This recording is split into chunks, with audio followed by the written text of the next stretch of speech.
Hey guys, magandang gabi.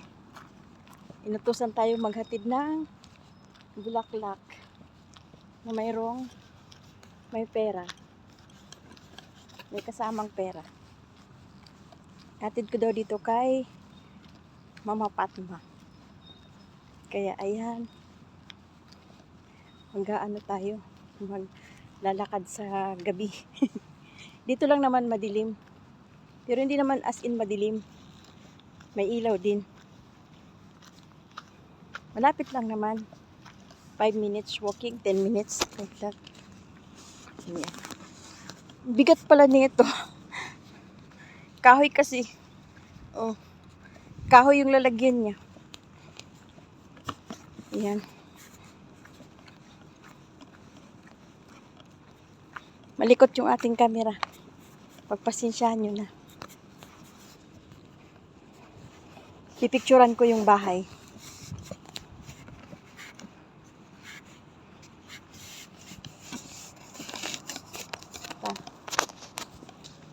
Lilipat ko sa aking kanan kamay kasi mas yung ganon ko. Mas kaya. Ayan guys. May pangalan pa Wala kami driver kaya maglakad tayo. Ang aming mga driver nakabakasyon. Kaya maglalakad tayo. Isa lang yung aming driver na extra. I-off ko muna kasi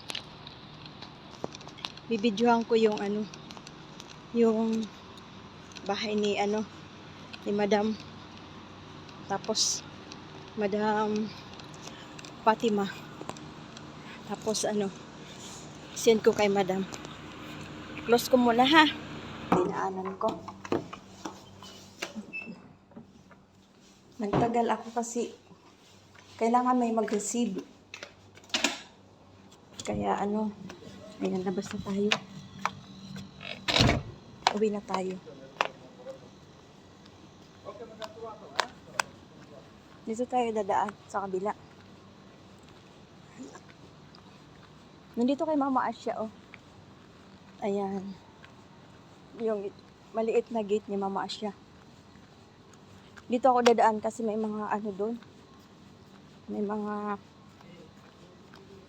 nag-uumpukan doon. Mga lalaki. Dito tayo. Good evening guys! Haggard si Lola. Haggard. Di matapos-tapos yung trabaho kabilaan. Kaliwa kanan. Alam nyo na, Sabado ngayon. Dumating yung grocery. Dumating yung laundry. May mga utos pang iba. Kaya ito rin yung utos na naghatid tayo ng flower na may pera. Ayun, natanggap naman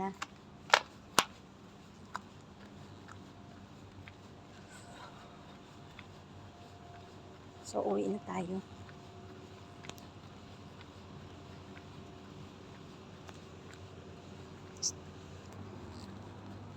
Kinat ko kasi mayroon doon may among lumabas sa gate.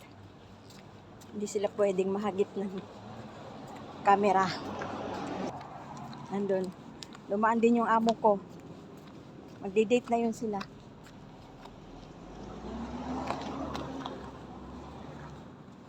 Magdi-date na sila. Sabado ngayon is family day.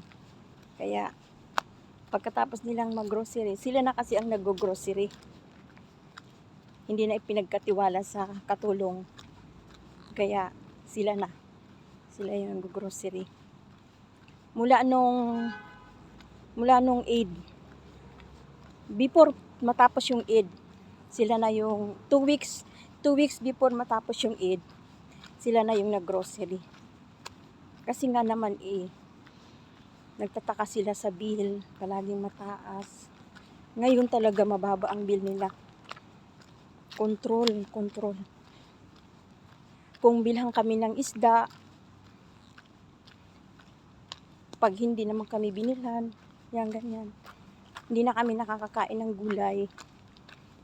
Kung hindi ako bumili, yun, magbili ako para makakain kami ng gulay. Kanina, bumili si Shirley ng hipon para makakain naman kami ng hipon.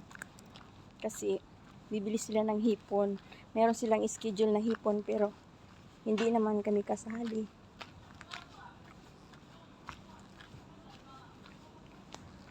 Kaya sariling sikap kami. Andito na tayo. Pagpasok ko dyan sa gate, isisend ko kay madam yung picture ng aking hinatiran.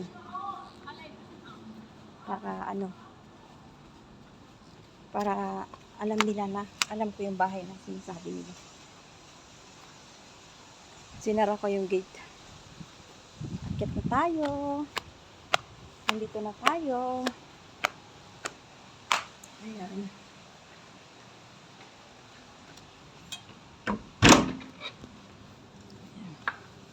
Dito na tayo sa loob.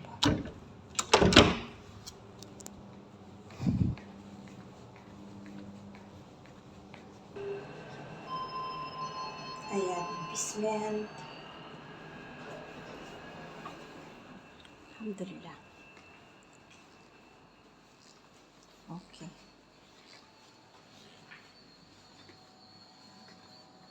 Bye for now.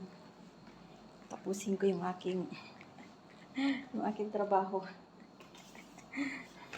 Hindi matapos-tapos. Bye-bye for now. See you in my next video. Have a nice day, everyone. Please like, follow, and share. Thank you so much, guys.